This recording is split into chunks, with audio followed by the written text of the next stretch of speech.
Hello hello hello, जय श्री राम, राधे राधे। आइए सुनते हैं कामदेव प्रसाद जी की कथा।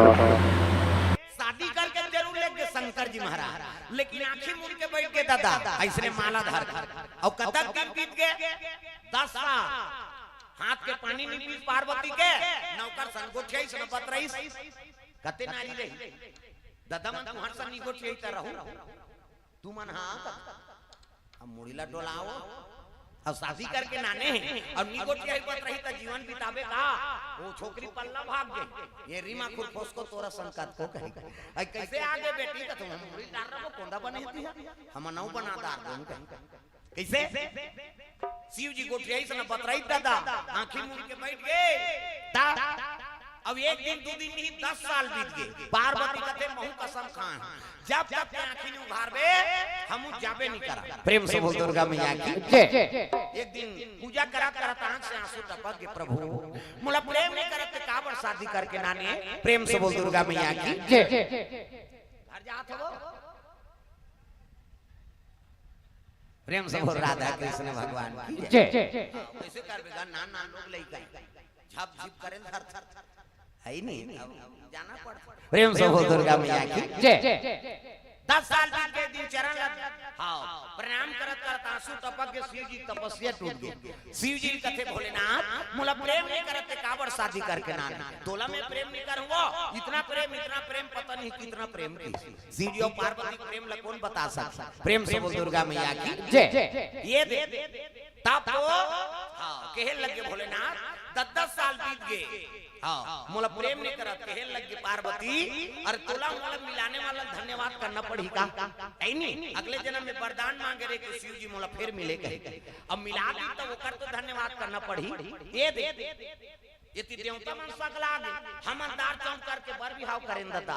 अब यहां लइका पतन कहीं पता कहा था ये मला लइका फिकर परे हां पति को याद नहीं है भर वाली संग नानमुन बात देवता मन कहते चलो शिव जी बोलबो नीजा एक झल भेजे रहते लेस दीते बोला भूंज दी दादा हम भूरी बार दी त कौन ला भेज कहते ब्रह्म ऋषि भेजाओ त सनक सनकाती सतनंदन सनत कुमार करोड़ों वर्ष हो गए तब ले मन 55 साल लइका बरोबर आज उनका निवास है केदारनाथ बद्रीनाथ में रखे 6 महीना मन से मन पूजा करथन और 6 महीना उस संत मन पूजा करथन। 6 महीना बंद हो जाते केदारनाथ बद्रीनाथ त कौन पूजा करी वही मन करथे। प्रेम से बोल दुर्गा मैया की जय।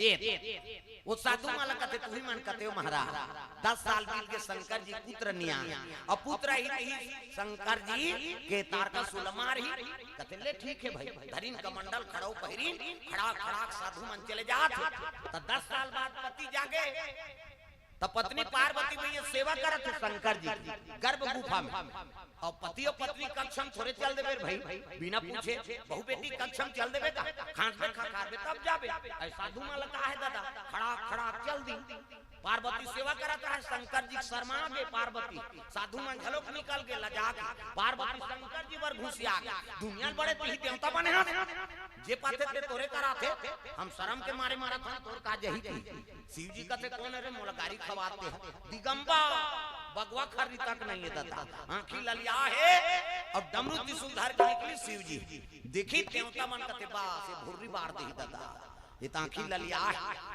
संत मन प्रणाम करें प्रणाम गुरुजी कहते खुश रहो।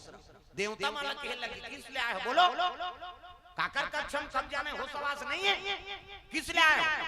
देवता मन कहते काला हो सवास का 10 गा ये मार के मारे होश गायब हो गए हैं हमारे किस लिए आए हो कहते हम अंधार चौंक करके तोर बर बिहाव करें दादा और लइका पतन कहीं पता शिव जी कहते शादी कर देने से पुत्र आ जाएगा तुम्हारे कहने से।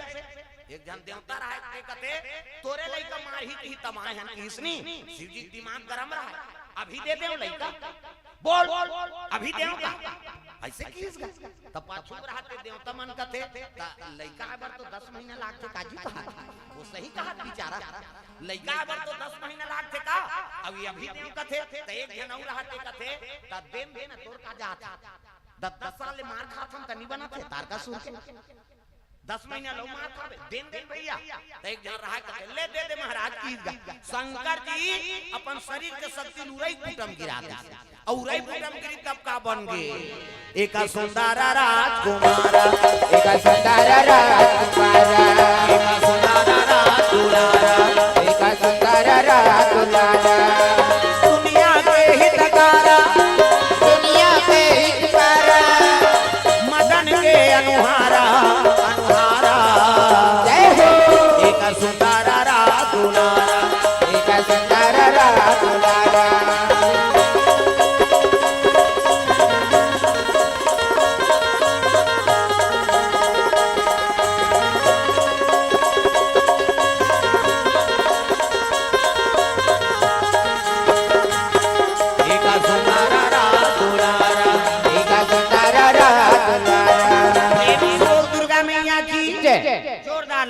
गोरा नारा प्रेम से बोल दुर्गा मैया की जय। शिव जी कहते जाओ ये मेरा पुत्र है, शाम तक तारकासुर का वध करेगा। देवता मन कहते ये नेरवा नीचे रहते मारिया हमन अमृत पियन के भका भक देते हैं। शिव जी कहते तुम्हारा विश्वास नहीं हो रहे, जा रे 16 साल के हो जाए वो लड़का 16 साल के बाढ़ के दादा तब ले देवता मला विश्वास नहीं है। सोघा कन है हमन अमृत पियन के भका भक देते कहां। शिव जी कहते तुम्हारा विश्वास नहीं हो रहे, जा रे तो 6 ठन मुड़ी हो जाएगी। हाथ ऐसे करी दादा 1 2 3 50 डुमरी कहीं कैसे देवता मन ऐसे करते कि हां फोकस निकल मोरो निकलते फिर अंजोर में नहीं दिखाते है नहीं। 6 ठन मुड़ी हो गई और 6 ठन मुड़ी बरोबर शरीर देवता मन का थे पटक दी तैसे लागते भैया। शिव जी भाला दे दी देवता मन का थे शस्त्र प्रदान करो, शाम तक तारकासुर का वध करेगा मेरा पुत्र। तो कोनो भाला कोनो बर्छी कोनो गदा कोनो पद्म कोनो तलवार सब अर्पण करी देवता मन तिलक सार दी। आज ले हमर सेनापति रहे तेकर नाम का नाम रही महाराज शिव जी कहते सट मतलब 6 आनंद मतलब मुड़ी। ये लड़का का नाम एक नाम सदानंद होई, एक नाम सदानंद होई, एक नाम सदानंद होई, एक नाम सदानंद होई। दुनिया में धर्म कमाई, दुनिया में धर्म कमाई, शिव नाम गुण गाही जय हो। एक नाम सदानंद होई, एक नाम सदानंद होई।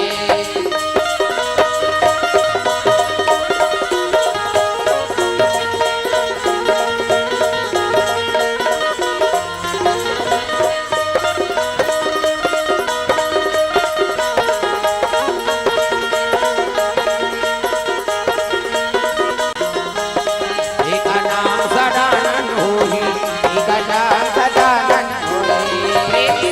दुर्गा मैया की जय। एक नाम सदानंद होई। तारकासुर हमारे बर मजूर में बैठी और चले लगेगा तारकासुर अत्याचारी त्रिलोक में मसाजी सहाकारी पाप के घड़ा भर गए तारकासुर हाँ सदानंद में लड़ाई छिड़ गई उठाई फाइबर मार दी उसका छाती। तारकासुर मर गए, राम नाम सत्य हो गए, लड़ी के राक्षस मन मरी और जे मन भागी ते मन पताल लोग भाग। इंद्रासन मुक्त हो गए दादा, गद्दी में बैठ गए इंद्र देवता। देवता मन कहते हर हर महादेव आ तोर पुत्र हमर दुख के हरण कर दिस महाराज। ऐसे कही तब तो शिव जी कहते देखो रे भैया कौन हो दुख नहीं दे न कौन हो सुख नहीं दे। करम प्रधान अब ईश्वर चिराखा और जो जस करही तस फल चाखा। प्रेम से बोल दुर्गा मैया की जय। देवता तुम्हारा अमृत प्यारी भगवान अब अमृत लपी के तुमन गलत काम करे नाचा फाचा देखे मार पड़ी थी। ये राक्षस तपस्या करी एकर से भगवान अलग गद्दी प्रदान कर दी। एक गद्दी पाकत का बिगड़ गए तुम्हारा तुले मार गए और तुम्हारा गद्दी निष्कासित हो तो सुधर गए। तो कर्म बना कर रखाओ चाहे देवता हो मानव हो दानव हो तो कोई जीव हो जेकर कर्म अच्छा रहे भगवान ओकरे साथ देते। प्रेम से बोल दुर्गा मैया की जय। परहित सरिसा धर्म नहीं भाई और पर पीड़ा सम नहीं अधिमाई। तो 6 शास्त्र 18 पुराण 9 व्याकरण में बात लिखे तो दूसरा सुख देवे दुख पावे और दूसरा सुख देवे तो सुख पावे। प्रेम से बोल दुर्गा मैया की जय। तो ये भाव से कथल आपन के बीच में रखे रहे कब बेटा हो ना तो गुणवान हो, धनवान मत बनाओ वो लोग गुणवान बना दो। आजकल हम धनवान बनाए बर जुटे हैं। एक जन बेटा 10 एकड़ जमीन 2 ठन बो डबल मंजिल चुंदी झरत कमाबे और ते मारबे त हम सब बोल सट्टा खेलिए। गुणवान नहीं है तब कैसे करे तब बेटा गुणवान बनाता धनवान वाले मत बना गुणवान बना और गुणवान रहते कर लक्ष्मी का आगमन होते। प्रेम से बोल दुर्गा मैया की गुणवान रहते कर लक्ष्मी रही और लक्ष्मी तेल कोई चीज के कमी होई का तब बेटा लइसे धन हाँ के प्राप्ति करवाओ तो जीवन भर वो धन हर गुणवान बनाता शिष्टाचार चारी बनाता विनम्र बनाता तब ओकर का लक्ष्मी निवास रही सबके मर्यादा करी लक्ष्मी ओकरो मर्यादा करे। ये तो भाव से कथल आपन के बीच में रखे रहे बेटी हो तो पार्वती बरोबर गुणवती है नी पुत्र हो तो कार्तिक बरोबर है नी कर्मवीर हो गुणवान बेटा हो। ये भाव से कथल आपन के बीच में रखे रहे। तो बड़ा धन्यवाद हमारे दीवानी के आयोजन करता हाँ।